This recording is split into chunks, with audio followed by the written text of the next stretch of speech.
Neemias capítulo 4, verso 1 em diante, diz assim: E sucedeu que, ouvindo Sambalate que edificávamos o muro, ardeu em ira, e se indignou muito, e escarneceu dos judeus, e falou na presença de seus irmãos e do exército de Samaria, e disse: Que fazem esses do pó as pedras que foram queimadas? E estava com ele Tobias amonita, e disse: Ainda que edifiquem, vindo uma raposa derrubará facilmente o seu muro de pedra. Ouve ao nosso Deus, que somos tão desprezados, e cai o seu próprio sobre a sua cabeça, e faze com que seja um despojo numa terra de cativeiro. E não cubras a sua iniquidade, e não se risque diante do seu pecado, pois que te irritaram de fronte dos edificadores. Assim edificamos o muro, e todo o muro se cerrou até a sua metade, porque o coração do povo se inclinava a trabalhar. E sucedeu que, vindo Sambalate, e Tobias, e os arábios, e os amonitas, e os asdoditas, e tanto ia crescendo a reparação dos muros de Jerusalém, que já as alturas se começavam a tapar, iraram-se sobre modo, e ligaram-se entre si todos para virem guerrear Jerusalém, e para os desviarem do seu intento. Amém. Meus irmãos, o trecho que acabamos de ler certamente é conhecido de todos os que aqui estão. Mas o que tem chamado a minha atenção, o que eu gostaria nesses minutos que temos à nossa disposição, é falar sobre a atitude desse homem de Deus diante das ameaças do inimigo. Ou seja, atitudes do obreiro face aos ataques, às artimanhas de Satanás, nosso inimigo. Meus amados irmãos, antes de entrarmos propriamente no assunto, voltemos para os acontecimentos anteriores. O povo de Deus estava fracassando na vida espiritual. Levantaram um rei bom, dois ruins. E o povo entrou numa verdadeira decadência espiritual. E em função da decadência espiritual, diz a Bíblia que Deus os entregou. Deus levantou o inimigo que viesse atacar Jerusalém e fizesse aquela destruição que todos sabem, e o povo fosse levado cativo. Porque, meus irmãos, o ensino da Bíblia é aquele que, quando o homem não quer servir a Deus, Deus entrega. Deus é amor, mas Deus também é justiça. E se fôssemos ler na carta de Paulo aos Romanos, no capítulo 1, por 3 vezes ele falou: Deus entregou, Deus entregou, Deus entregou. Jesus disse: quem comigo não ajuda, espalha. Seja a vossa palavra sim, sim, não, não, o que passar disso é de procedência maligna. E diz a Bíblia, meus irmãos, que não houve mais nenhum remédio. E quando a Bíblia diz que não houve mais nenhum remédio, é porque realmente a situação era difícil. E uma coisa que a Bíblia nos mostra é que quando uma pessoa está servindo a Deus, e essa pessoa um dia acaba fracassando na vida espiritual, exatamente aquilo que a pessoa mais detestava como crente, aquilo que mais falava contra, é o que o diabo vai obrigá-lo a fazer depois. Meus irmãos, nós vemos a respeito de Salomão. Aquele homem, quando estava na vontade de Deus, o que ele mais combatia eram mulheres estranhas. Filho meu, sai do caminho da mulher estranha, aparta-te da mulher estranha, não vá pelo caminho da mulher estranha, cova profunda é a boca da mulher estranha. No entretanto, quando Salomão começou a fracassar na vida espiritual, a Bíblia diz que ele teve tantas centenas de mulheres estranhas, e diz a Bíblia: elas lhe perverteram o coração. A última referência da Bíblia referente à vida de Salomão é essa: ele estava com o coração pervertido pelas mulheres estranhas. Falou tanto contra mulheres estranhas, quando fracassou, foi buscar mulheres estranhas. Saul, como o primeiro rei de Israel, um homem humilde, temor de Deus, a primeira coisa que ele fez foi expulsar os feiticeiros, os mágicos, os encantadores, essa gente que diríamos hoje envolvida com espiritismo. No entretanto, quando ele começou a fracassar na vida espiritual, ele foi consultar uma feiticeira. E a Bíblia, quando descreve a morte de Saul, não diz que ele morreu, porque ele ficou encurralado no campo de batalha, lançou-se sobre a sua lança, e o Amalequita ajudou que ele fosse morto, porque quando jogou em cima da lança, não morreu na hora. Pediu auxílio de alguém que terminasse de lhe matar. Realmente foi assim que aconteceu a morte dele. Mas a Bíblia, quando resume a vida de Saul, diz assim: e morreu Saul, porque não consultou ao Senhor, antes buscou uma feiticeira. Irmãos, quando uma pessoa está na vontade de Deus, aquilo que ele mais odeia, que ele mais prega contra, se desviar, é exatamente o que o diabo vai obrigá-lo a fazer. Cumpre-se aqui aquela palavra tão forte, mas é da Bíblia, e vamos citar lá na íntegra: o cão volta para o seu vômito, e a porca lavada para o esponjador de lama. O vômito é uma coisa que o nosso corpo repugnou, pôs para fora, pois aquilo que pôs para fora, repugnou, então a gente vai buscar. Que Deus nos ajude, meus amados irmãos. Mas o assunto é glorioso, e o que chama a minha atenção é que o povo de Deus, quando voltou da terra do cativeiro babilônico, onde ficaram durante 70 anos, que era aliás o cumprimento da profecia que Deus havia utilizado através de Jeremias, eles estavam com a preocupação de recuperar a cidade. Houve diversas etapas na recuperação da cidade, mas no trecho em apreço, que é a base da nossa meditação, eles estavam edificando o muro.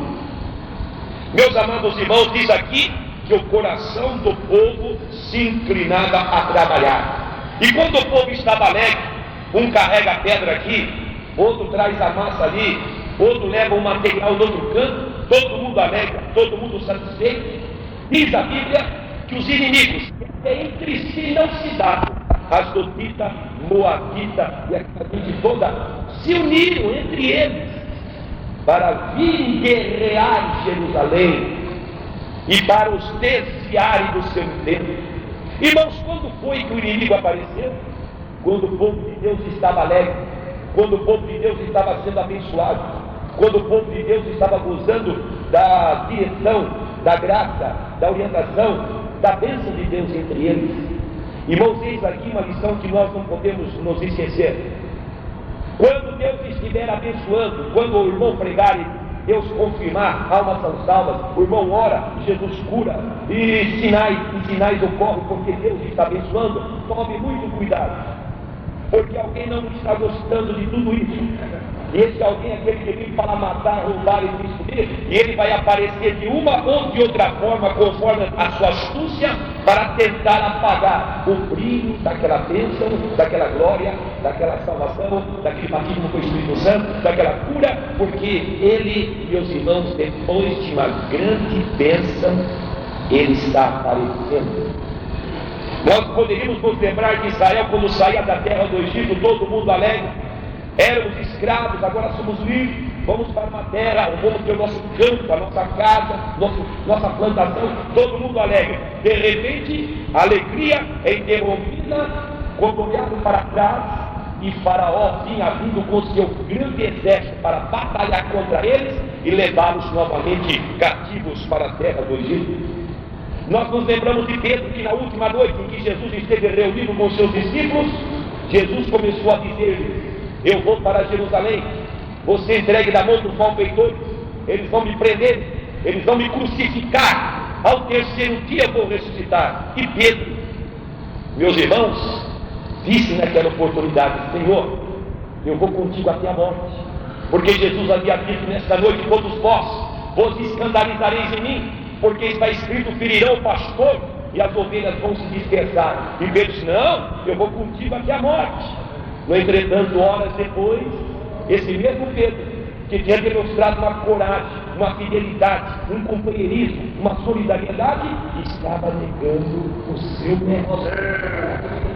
Nós nos lembramos de Paulo, que foi arrebatado até o terceiro céu e ouviu palavras que ao homem não é visto falar, mas depois da revelação, o mensageiro de Satanás, o espírito na carne para os bofetear. Nós nos lembramos de Zacarias, o pai de João Batista, que pela sua turma estava escalado a entrar no templo para dirigir ali o trabalho de liturgia. E uma coisa que dificilmente o povo naquele dia aconteceu, um anjo apareceu e lhe deu a nova do filho que ele, Zacarias, teria, e a missão desse filho, que era João Batista, o precursor do Messias. Mas depois daquela grande revelação, o mundo, e só recuperou a voz quando o garoto já tinha nascido, e alguém não sabia qual era o nome, um dizia uma coisa, outro dizia outra, e foi naquele momento que a sua voz voltou novamente. Depois de uma bênção, precisamos tomar muito cuidado. Eu estou lembrando de Sansão, que pegou a queixada dos jumentos e acabou com 1000 filisteus colocando-os por terra. Em seguida, uma moça muito bonita, atraente, como diríamos hoje, do tipo de Sansão, já estava vindo no seu caminho, e Sansão se afeiçoou por ela. E na verdade, meus irmãos, não era ali simplesmente uma mulher, no sentido que estava à procura de um companheiro, e sim uma enviada dos filisteus para saber o segredo da sua força. Depois de uma bênção, precisa tomar muito cuidado. Jesus disse que o semeador sai a semear, joga uma parte da semente ali, outra ali, outra ali e outra ali. Mas atrás do semeador tem uma ave. E Jesus tem uma interpretação dizendo: vem o maligno e tira o que foi semeado no coração. Depois de uma bênção, tome muito cuidado. Mas, meus irmãos, a maior prova que depois de uma bênção precisa tomar muito cuidado está em Jesus, que quando foi ser batizado por João no Rio Jordão, o Espírito Santo desceu sobre ele na forma corpórea de uma pomba. Jesus foi cheio do Espírito Santo. O primeiro versículo da Bíblia, depois que diz que Jesus foi cheio do Espírito Santo, diz assim: e foi Jesus conduzido ao deserto para ser tentado pelo diabo. Depois de uma bênção, irmãos, tome muito cuidado. O povo de Deus estava alegre, e foi na circunstância em que o povo de Deus estava alegre que apareceram os inimigos. Mas o que eles estavam fazendo? Estavam edificando o muro. Meus irmãos, estavam edificando o muro. E muro na Bíblia tem alguns significados, mas eu quero ficar com aquele do capítulo 26 de Isaías, que diz assim: aos teus muros chamará salvação. Muro, meus irmãos, na Bíblia fala de salvação. Eles estavam edificando um muro. E o que é que nós estamos fazendo, irmãos? Nós estamos edificando o muro, a salvação. Mas de alguém eu já sou salvo, eu também sou. Só que a salvação na Bíblia envolve salvação do espírito, da alma e do corpo. Nós temos salvação do espírito, na alma, mas não temos no corpo. Em outras palavras, nós temos a vida eterna, mas não temos imortalidade. Nós estamos edificando a nossa salvação. É por isso que São Paulo, quando escreve aos Romanos, ele diz assim: a nossa salvação está agora mais perto do que quando nós aceitamos a fé. Meus irmãos, salvação do espírito, salvação da alma, salvação do corpo. É que a salvação é o assunto da Bíblia. E a salvação na Bíblia é ensinada em 3 sentidos: salvação no passado, salvação no presente e salvação no futuro. Salvação no passado, salvação do quê? Da pena, da sentença do pecado. O salário do pecado é a morte. Mas naquele dia, quando nós nos entregamos a Jesus, aquela pena, aquela sentença perdeu efeito, porque a sentença que deveria estar sobre nós, Jesus a levou na cruz. Mas salvação no presente, isso fala de santificação. Nós fomos salvos e estamos sendo salvos. Salvação no futuro, salvação do quê? Primeiro, do corpo do pecado. Esse corpo que eu tenho, que o irmão tem, que nós temos, na Bíblia tem os nomes: corpo do pecado, corpo mortal, corpo corruptível, corpo abatido. Mas como a salvação de Deus envolve espírito, alma e corpo, nós também estamos esperando a redenção deste corpo, glória a Deus. Então, salvação no futuro, salvação do quê? Do corpo do pecado. Salvação do que mais? Da grande tribulação, pois que a igreja não passará pela grande tribulação, pois antes que a grande tribulação venha na terra, esse céu se abrirá e uma voz dirá: sobe cá, povo meu, vai, povo meu, entra nos teus aposentos. até que passe a ira. E o aposento da igreja não é aqui, o aposento da igreja é lá, glória a Deus. A igreja não passará pela grande tribulação, pelo contrário, é ela que está impedindo que a grande tribulação chegue. Pois a Bíblia diz que há um que está no meio, é o Espírito Santo da igreja. Há um que está no meio, até que do meio seja tirado. E quando for tirado o que está no meio, que a igreja, a tribulação chega. Quando Israel saiu do deserto, entrou em Canaã, passou pelo rio Jordão. Se lembra, os irmãos, que quando o sacerdote pisou na água, o Jordão se abriu e ficou parede de água lá e parede de água aqui. Só Deus sabe fazer parede de água. Enquanto Israel estava passando pelo meio, os braços do Senhor estavam segurando ali as águas. Mas quando o último israelita passou para o lado de lá, as águas voltaram no seu curso habitual, houve o movimento das águas, mas Israel estava do outro lado. O povo de Deus está no meio. A hora que a igreja for tirada, esse mundo vai entrar na confusão, mas a igreja está do outro lado. Irmãos, a igreja é descrita na Bíblia como sendo a coluna e firmeza da verdade. Coluna é aquilo que sustenta um prédio. E naquela época, lá do passado, era muito comum o uso de colunas. E no templo de Dagon, Deus dos filisteus, havia algumas colunas, inclusive a coluna mestra, que sustentava o que nós chamaríamos hoje de arquibancadas. Era um ginásio, era como se fosse um estádio. Milhares de pessoas reunidas, e lá está o Sansão, um verdadeiro palhaço dos filisteus, cego, sem poder, e joga ele para lá, puxa ele para cá, e o povo jubilosos pelo feito, o herói dos judeus, ser agora um palhaço, motivo de divertimento deles. E Sansão é levado para lá, é levado para cá, de repente ele chega no lugar, ele sentiu que era uma coluna, se informou que coluna era aquela, e fez a última oração da vida dele: Senhor, pela última vez, torna-me da força que eu tinha.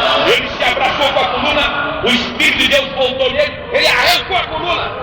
E quando ele arrancou a coluna, desabou tudo aquilo e morreu mais gente, morrendo Sansão junto. Quando o prédio, o estádio, tudo desabou, morreu. Mesmo porque ele retirou a coluna. A igreja é a coluna e a firmeza da verdade.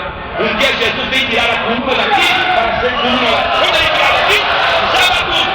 Mas a igreja está lá, glórias ao nome do Senhor. Salvação no passado, salvação no presente, salvação no futuro. Estamos edificando o muro. Mais um detalhe do muro: o muro estava na metade. E aqui chegou o ponto importante. O importante não é começar o muro, o importante é quem começou a terminar. Aqui estava na metade. Satanás tem uma tática toda especial. Se ele não impedir que o crente comece o muro, ele vai impedir o crente de continuar o muro. Satanás diz: não consegui impedir que a pessoa se entregasse a Jesus, mas também vou tapar a visão daquele crente, e ele não vai crescer na vida espiritual, ele vai parar na metade. Parar na metade na Bíblia fala de formalismo. Meus irmãos, e nós não podemos parar na metade. Já pensou, nasce a criança, o pai, a mãe, a família, todo mundo fica alegre e vai crescendo 60 centímetros, 70 centímetros, 80, 90 centímetros, 1 metro, e passa 2 anos, 1 metro, 3 anos, 1 metro, passa mais 5 anos, 1 metro, fica um anão. Não cresceu. Meus irmãos, e na vida espiritual, nós temos um crescimento sem parar. A Bíblia diz que a vereda dos justos é como a luz da aurora que vai brilhando cada vez menos. Não, cada vez a mesma coisa, não, cada vez mais, até ser dia perfeito. Na vida espiritual, irmãos, tudo aumenta, tudo cresce, tudo desenvolve.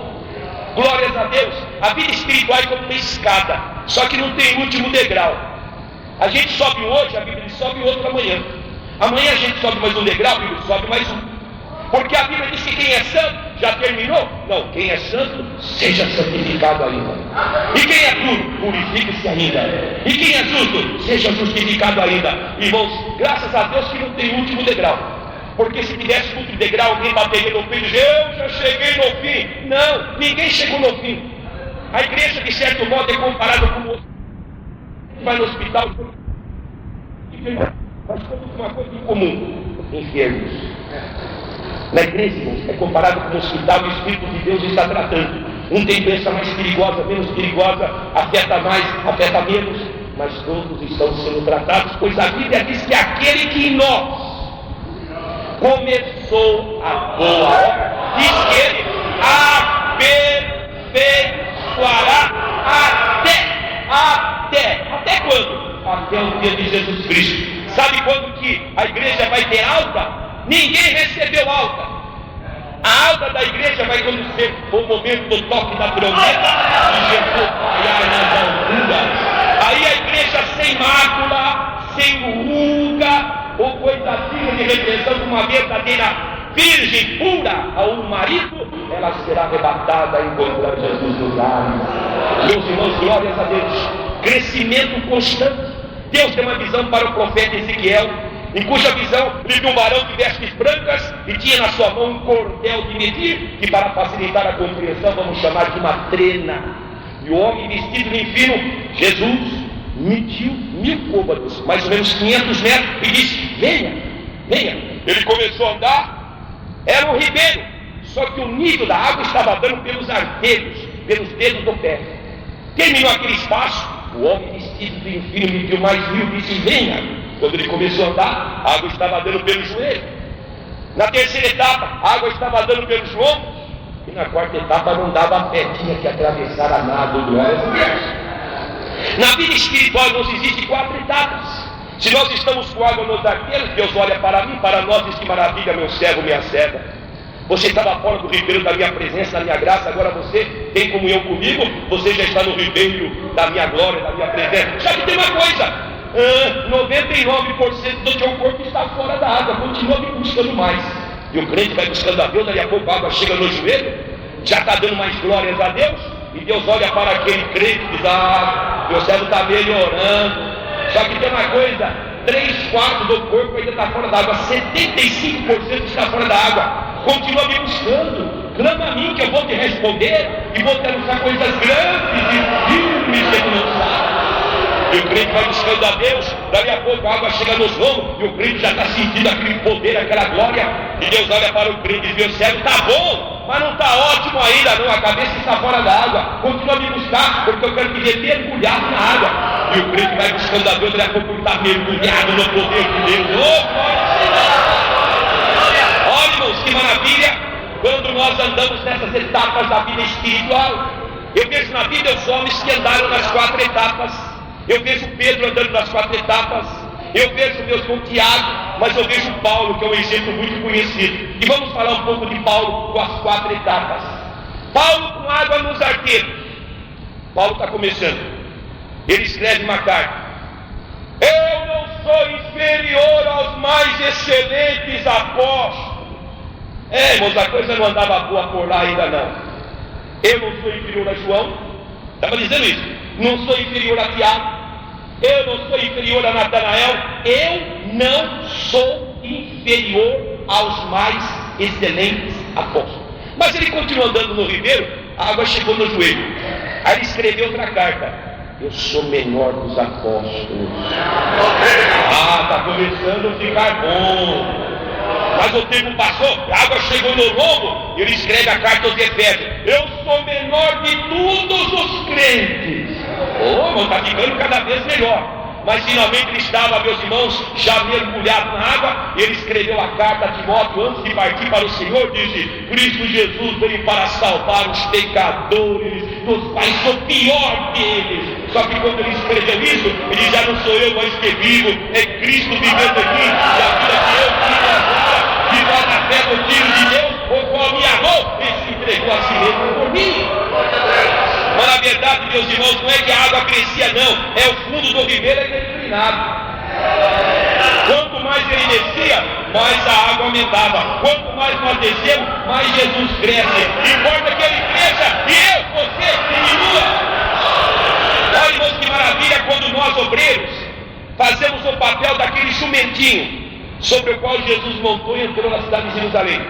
E puseram assim um cobertor, ou como se fosse um tapete, e só aparecia o rosto do jumentinho. E Jesus vem entrando na cidade de Jerusalém, e o povo dizendo: Hosana, bendito que vem em nome do Senhor. Ninguém olhava para o jumentinho, olhava para o que estava montado em cima do jumentinho. Que maravilha quando o crente, irmão, é um instrumento na mão do Senhor para levar a glória, levar o nome, levar a unção de Jesus, nosso Senhor. Glórias a Deus. E realmente, quando nós achamos que não somos nada, aí que Jesus diz: agora eu vou mostrar que eu sou tudo, e só Ele é grande. Nós somos os seus servos quando estamos na sua vontade. Glórias ao nome do Senhor. Irmãos, estavam edificando o muro. Não pare de edificar o muro. Ninguém terminou ainda. A obra não terminou.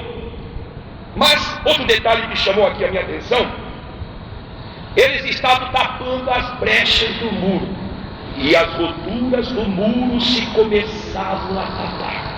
Irmãos, se há uma coisa que deixa o adversário terrível contra nós, é quando nós estamos tapando brecha.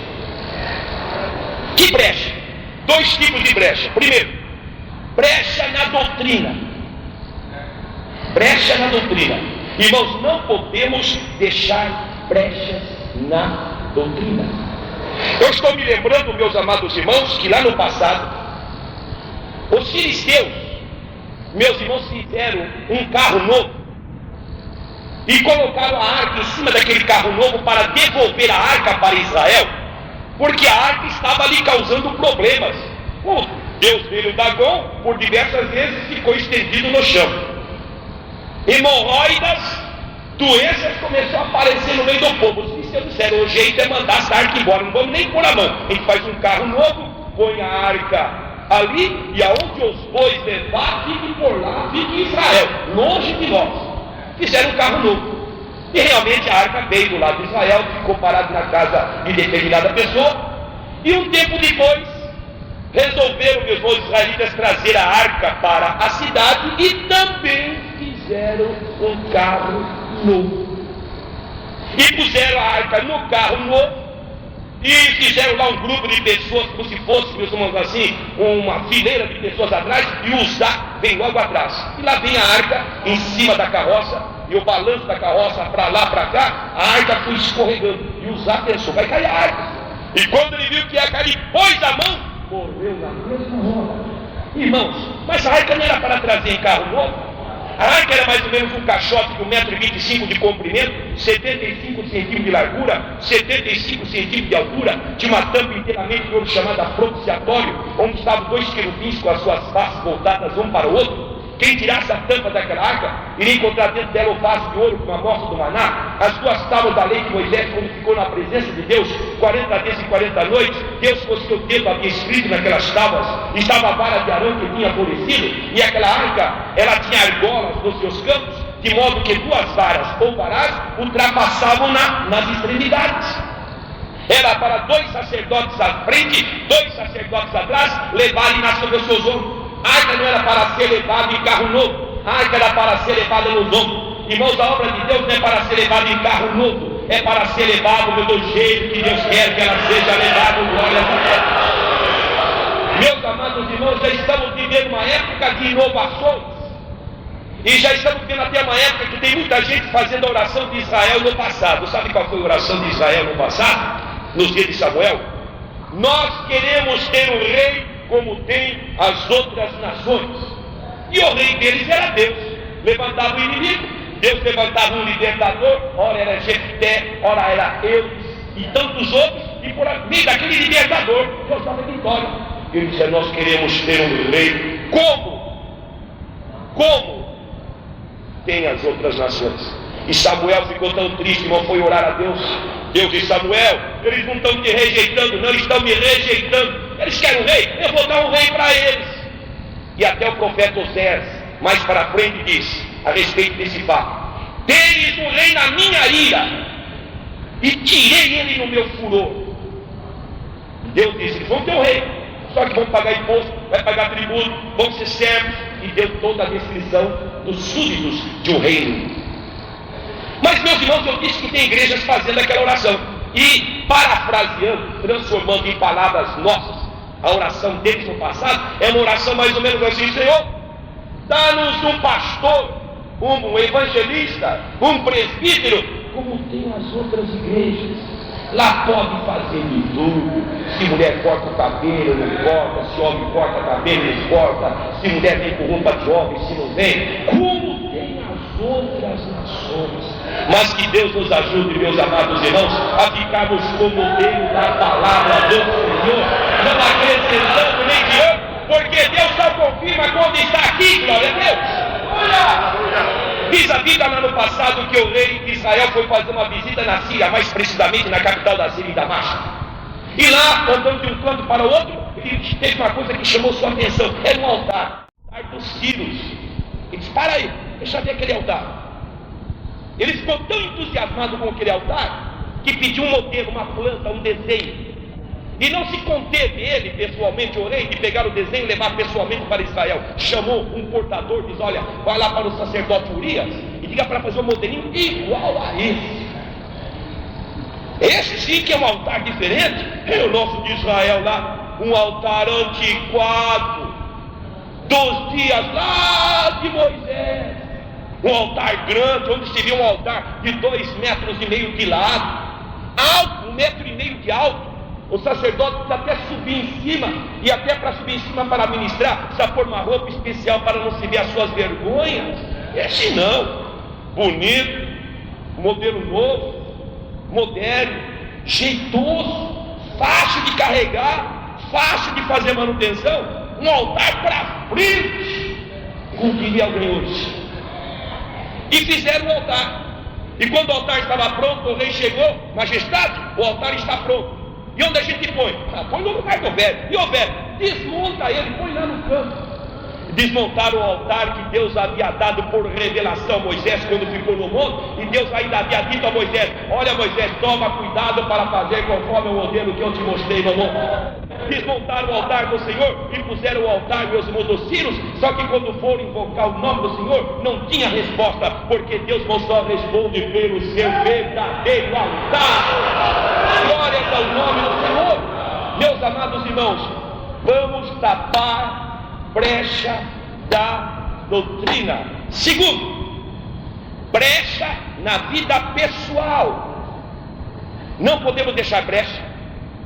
Eu estou me lembrando de Acabe, o rei, que estando com desejo de visitar os soldados que estavam na batalha lá no seu tempo, ele não quis se expor, porque naquela época, quando dois países estavam em guerra, eles procuravam matar, se possível, o rei, porque matando o rei, ou a batalha estava ganha, ou meia batalha estava ganha. E diz a Bíblia, meus irmãos, que ele tirou sua roupagem real, colocou roupa de soldado, capacete de soldado, couraça de soldado, bracelete de soldado, e como um verdadeiro soldado, Acabe se misturou entre os soldados de Israel. E a guerra continuava, e do lado de lá estavam os inimigos. E o moço lá pegou a arco e a flecha, que eram as armas daquela época, entesou bem o arco, não tinha direção definida. A Bíblia diz assim no segundo livro de Reis, na sua simplicidade. O moço não tinha direção certa. Certamente ele pensou, tem tanta gente lá, é atirar a flecha no meio daquele povo, mata um, não importa quem seja, é um a menos. E atirou a flecha, e a flecha veio de lá onde estava o inimigo para cá onde estava Israel. E sabem quem foi bater a flecha? Quando o rei Acabe. Mas o que me impressionou não é o fato da flecha ter atingido o rei Acabe, ele estava no meio, estava sujeito. É onde bateu a flecha. Não foi na cabeça, irmão, porque se batesse na cabeça ele tinha o capacete. Não foi no peito, porque se batesse no peito ele tinha a couraça. Não foi no braço, porque se batesse no braço ele tinha os braceletes. Mas havia um ponto em que não havia armadura, a armadura não cobria toda a parte do corpo. Entre a fivela e a couraça tinha um ponto vulnerável. E foi ali que a flecha entrou e ele morreu no campo de batalha. Irmãos, nós estamos no campo de batalha. Satanás do lado de lá e nós do lado de cá. Satanás sabe quais são os nossos pontos fracos. Não existe nenhum ser humano que não tenha pelo menos um ponto fraco. Eu sei qual é o meu, você sabe qual é o seu. Mas quando nós estamos cobertos com o sangue de Jesus, da cabeça até a planta dos pés, Satanás pode atirar quantas flechas ele quiser, mas nós estaremos totalmente protegidos. Um dia Deus falou com Noé para que ele fizesse uma arca, como realmente fez. E a arca, meus irmãos, não era um barquinho como alguém possa pensar, não. Pelas dimensões da Bíblia, mais ou menos a arca teria 150 metros de comprimento, 25 metros de largura e 15 de altura. Um navio dos nossos, dos grandes, dos maiores, feito de madeira. Ora, não havia madeira, como não há madeira em comprimentos assim. Então Noé começou a derrubar as árvores, que se transformaram em toras, posteriormente madeiras, tábuas, Só que não tinha os maquinários modernos, plana, desempenadeira, serra de pisa, serra circular. Então todo mundo está imaginando que trabalhando assim manualmente, a tábua ficou torta assim, ele começou a montar. Quando ele pôs a tábua de baixo, pôs a de cima, ficou brecha. Pôs a outra, brecha. A da frente para de trás, brecha. Sem falar que madeira tem um problema. Quando o tempo está seco como hoje, ela diminui. Quando o tempo está úmido, ela enche. Já pensou mais do lado de fora? E não é para poder dormir do lado de dentro, do lado de fora. Entrou dentro da arca, Deus fechou a porta por fora, e ele ficou lá dentro 1 ano e 10 dias. E não consta na Bíblia que tivesse entrado água dentro da arca, porque ela estava primeiro por dentro e depois por fora. Irmãos, madeira na Bíblia é figura do homem. Eu sou madeira, você é madeira. E assim como tinha brechas na arca antes de ser betumada, eu como homem, você como homem, nós temos brechas, nós temos defeitos, nós temos imperfeições. Mas quando as minhas, as tuas, as nossas brechas, os nossos defeitos, as nossas imperfeições estão betumadas do lado de dentro com o sangue de Jesus, e do lado de fora, as águas do mundo podem bater e não entra de jeito nenhum. Glórias ao nome do Senhor. Meus irmãos estavam tampando as brechas. Mas o inimigo contou vantagem. O que fazem esses fracos judeus? Sacrificarão? Vão acabar isso daí? Vê uma raposa, derruba esse muro de pedra deles. Eles não são de nada. Ele é um povinho. Irmão, Satanás sempre contou vantagem. É tática dele contar vantagem. Mas é só vantagem, porque quem resiste a ele, ele saia correndo, diz a Bíblia. Resiste ao diabo, ele foge de vós. Ele sempre contou vantagem. Quando o faraó vinha com seu exército para enfrentar Israel e levá-los novamente cativos para a terra do Egito, ele vinha dizendo: alcançarei, a minha espada ferirá, eu vencerei. Mas, meu, sabe o que aconteceu? Os corpos deles ficaram boiando nas águas, e Moisés cantou seu cântico, e Miriam convidou outras mulheres, e tocaram a tufe, e começaram a dizer: só o Senhor é Deus, só o Senhor é Deus. Quando Davi foi enfrentar o Golias disse: você está pensando que eu sou algum cachorro? Vira assim a mim com pau? Vou pegar a tua carne e vou dar as aves do céu e as peixes do campo. Já estava contando vantagem. Para Golias, Davi já era um homem morto, entregue para corvo e bestas do campo. Mas Davi diz: tu vens a mim com a tua armadura, com o teu poderio, tu vens a mim com a tua estratégia, mas eu vou a ti em nome do Senhor dos exércitos, a quem tu tens apontado. E daqui a pouco Golias está estendido no chão, sem a cabeça, porque a vitória foi do povo de Deus. O inimigo conta muita vantagem. Meus amados irmãos, quando Deus criou todas as coisas, criou o mar. E Deus que fala com a natureza, falou com o mar: mar, aqui virá, e aqui se quebrarão tuas ondas empoladas. E a gente olha para o mar, irmãos, vem aquelas ondas altas, fortes, parece que vai levar tudo. Mas quando chega ali na praia, morre, porque Deus deu essa determinação. Às vezes o inimigo vem furioso, irmãos, parece que vai acabar com tudo. Acabar com a igreja, acabar com o crente, com o ânimo, com a fé, enfim, com tudo aquilo que recebemos do Senhor. Mas, irmãos, quando está chegando próximo de tal crente da igreja, ele morre por ali. Meus irmãos, diz o profeta Isaías: vindo o inimigo com uma corrente de águas, o Espírito do Senhor arvorará contra ele a sua bandeira. Mas, meus irmãos, tem chamado muito a minha atenção aqui, que quando Neemias se viu atacado pelos adversários, primeiras providências. Primeiro, ele orou ao Senhor. Nós oramos ao Senhor, e quando orou, Deus deu uma direção. Meus irmãos, graças a Deus que nós somos dirigidos pelo Senhor. Deus dirige a sua igreja aqui na terra de 5 maneiras. Deus dirige a igreja pela palavra. Lâmpada para os meus pés é a tua palavra e luz para os meus caminhos. Deus dirige a igreja pelo Espírito do Senhor, Espírito Santo. Quando Israel ia pelo deserto, eles não iam pela cabeça de Moisés, irmãos. Ainda que Moisés, na nossa linguagem de hoje, chamaríamos Moisés de cientista, pois a Bíblia diz que ele foi criado em toda a ciência do Egito. Consequentemente, ele conhecia a matemática, a química, a astronomia da época. E ele podia, como conhecedor dessas ciências, ao conduzir o povo pelo deserto, podia até dizer: olha pessoal, nós vamos para Canaã, é muito fácil. O sol nasce ali, se põe lá, a constelação de Órion, que era conhecida, fica por ali. A constelação de Ursa fica por ali. Então por aqui nós vamos chegar lá. Coisa nenhuma. Durante o dia tinha uma coluna de nuvem, durante a noite tinha uma coluna de fogo. Quando a nuvem ia para a direita, todo mundo ia para a direita. Quando a nuvem ia para a esquerda, todo mundo ia para a esquerda. Quando a nuvem parava, todo mundo parava. E quando a nuvem se levantava, todo mundo se levantava. E a Bíblia diz que Deus estava na nuvem. E a Bíblia diz que todos os que são guiados pelo Espírito de Deus, esses são os filhos de Deus. Deus dirige assim, meus. Deus tem uma visão para o profeta Ezequiel, que maravilha. Era uma visão tão maravilhosa que ele a princípio nem sabia o que era. Ele foi vendo assim paulatinamente, mas ele percebeu, afinal de tudo, que se tratava de um carro com roda tão grande. E quando o espírito que estava no carro olhava para a direita, o carro ia para a direita.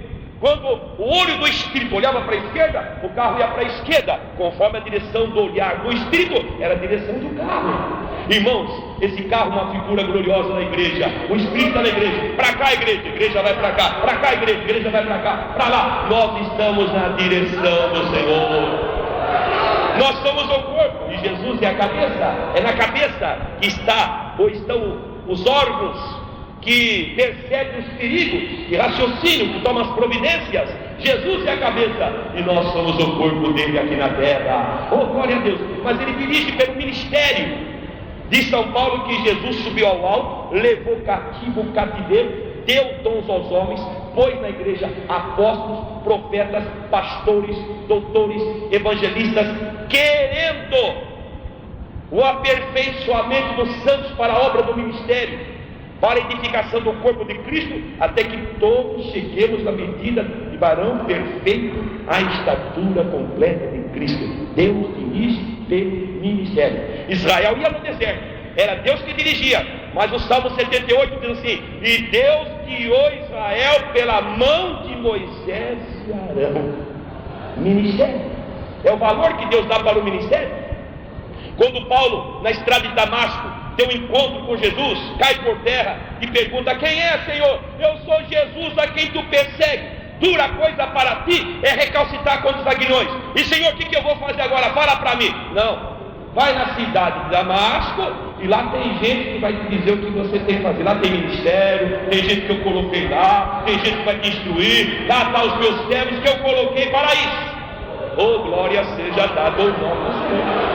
Mas Deus dirige, meus irmãos, por sonho. Apesar que nem todo sonho é a direção de Deus. Tem sonho que é de barriga cheia, tem sonho que é da muita ocupação, diz a Bíblia, mas tem sonho que é revelação de Deus. Oh, glória ao Senhor. Quantas vezes José foi dirigido por sonho, e tantos outros. Deus também dirige por sonho, mas Deus dirige por visão. Um dia Paulo estava até um tanto desanimado de pregar em determinado lugar, mas de repente, meus amados irmãos, lhe apareceu o Senhor numa visão e disse: Paulo, fala e não te cales, porque eu tenho muito povo nessa cidade. O importante, meus irmãos, é que nós somos dirigidos pelo Senhor.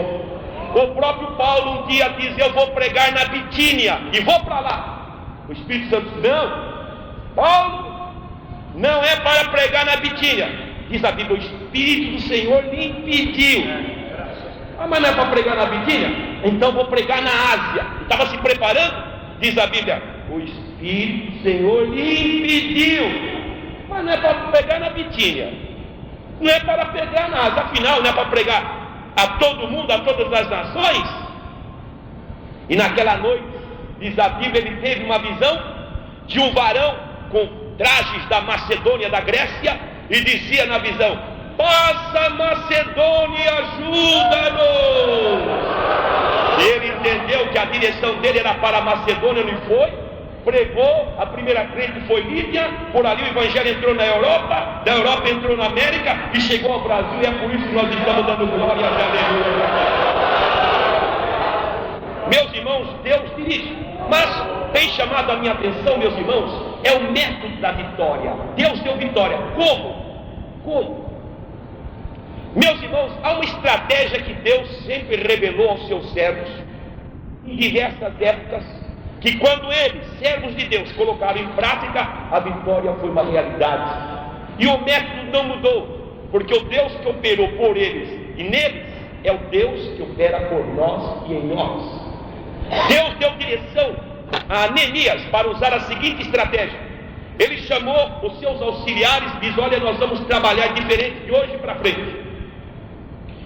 Nós não vamos parar a obra, porque o inimigo está querendo que a gente pare a obra.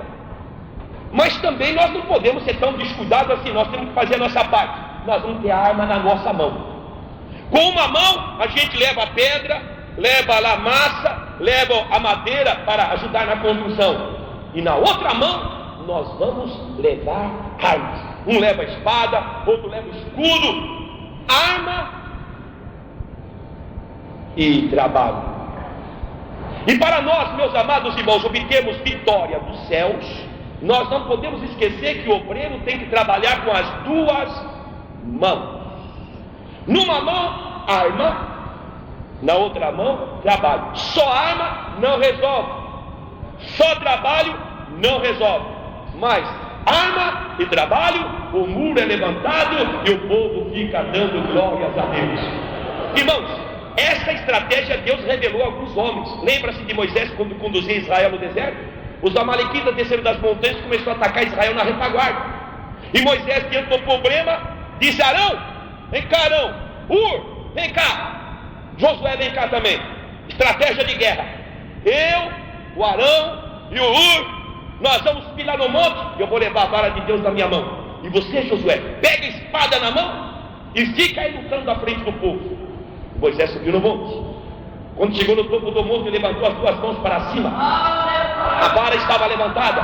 E quando ele começou a levantar a mão, irmãos, a notícia chegou: Israel está vencendo, a Amalequita está morrendo. Mas Moisés tinha mais de 80 anos, irmão, não aguentou muito. E à medida que ele foi cansando, as mãos foram baixando. Alguém chegava: Moisés, Israel está correndo, está perdendo. Oh, Jeová, abençoa. Mas não aguentava muito. Descia: Moisés, estamos perdendo. Ele chegou à conclusão, irmãos, que para ter vitória ele tem que ter mãos levantar, mas ele não aguentava mais. Mas o Arão disse: mas Moisés, é tão simples. Primeiro, você está de pé, não precisa nem ficar de pé, tem uma rocha atrás de você, você senta na rocha. E quando as tuas mãos ficarem levantadas, o Arão, eu aguento a tua mão desse lado, o diz: eu aguento do outro. E Moisés sentou na rocha, uma mão aguentando aqui, outra mão aqui, vara de Deus para cima, e Josué com espada na mão passou toda a frente. Irmãos, primeira arma, oração. Quando nós formos orar, não esqueça de subir ao monte. Não é o monte como tem igrejas, tem crente orando nos montes e nos matos. Cuidado para orar no mato. Os mormons, uma doutrina herética que existe aí, começou quando alguém orava no mato e apareceu um anjo que disse: eu sou Moroni. Esse eu não conheço. Eu conheço o Gabriel e o Miguel. Sou Moroni. E aí estão eles defendendo a poligamia e baile e tantas coisas, porque um anjo, precisa saber de onde vem esse anjo.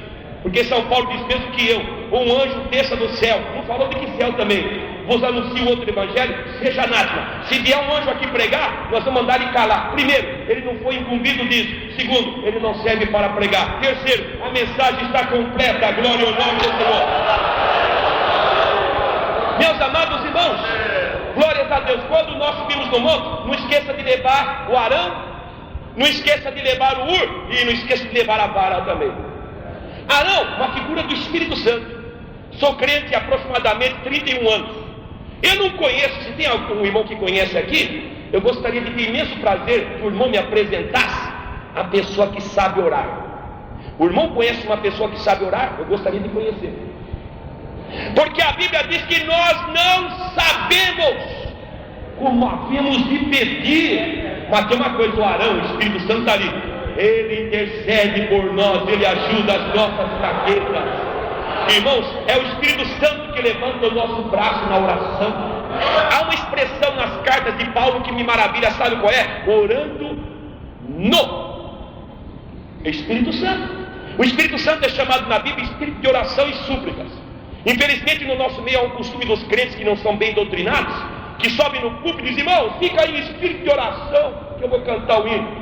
Que Espírito de oração? Espírito de oração é o nome do Espírito Santo. Agora, orando em Espírito, sim, todos devem ficar. Louvado seja o nome do Senhor. Irmãos, quando subir no monte para orar, não esqueça de levar o Arão, porque é ele que vai levantar o braço. Ele é chamado de espírito de oração e súplica. E quando o Arão, o Espírito Santo, está vivificando oração, a vara vai para cima, as promessas de Deus são vivificadas, e o crente começará: Senhor, tu disseste que ia fazer a obra, a tua palavra é a verdade, faz cumpre a tua palavra, glorifica o teu nome. O que é, irmão? É o Arão que levantou o braço da oração e vivificou a palavra de Deus. Segundo, meus irmãos, estava Uro aguentando outra mão. Uro, a oração da igreja. Paulo percorria as igrejas, e os irmãos podem observar, em cada uma ele fazia um pedido: irmãos, orem por mim. Segundo, ore por mim para que me seja dada a palavra. Ore por mim para que a palavra não esteja presa. Ore por mim para que seja feito notório o mistério do Evangelho. Ora por mim para que seja dada a palavra no abrir de minha boca. E o povo começou a orar: Senhor, abençoa Paulo, dá graça para Paulo, ajuda Paulo, abençoa Paulo, dá mensagem para Paulo, guarda Paulo, unja Paulo, vai com Paulo e Paulo e Paulo e Paulo e Paulo. E o braço de Paulo foi levantado. Mas, irmão, se tivesse lá no monte Arão e Ur e Moisés sentado na rocha e a vara levantada, não tivesse Josué embaixo, não adiantava nada. Irmãos, oração, mais trabalho. Se tivesse somente Josué lá embaixo, não tivesse ninguém lá em cima, não resolvia nada. Irmãos, oração e trabalho. Se lembram, irmãos, como foi aquela seleção que de 32 mil ficou para 22 mil? De 22 mil ficaram 10 mil, de 10 mil ficou 300. E os 300 se colocaram ao lado de Gedeão. Estamos aí. E agora vamos contigo. Só queremos agora ir as armas. E lá vem Gedeão com as armas. Trouxe lá um vaso. Segura aí o vaso na mão, tinha uma tocha acesa dentro. Esse cara, quem sabe, perplexo. Vaso? Tocha acesa dentro? Não estou entendendo nada. A Gedeão vem do outro.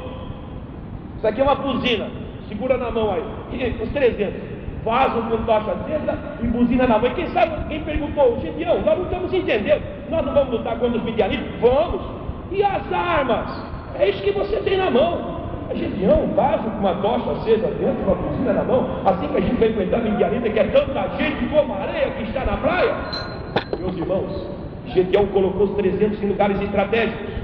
Diz: olha, pessoal, eu vou tocar e vocês toquem igual a mim. Toque a mesma música. Quando eu começar a tocar retinindo, vocês toquem também.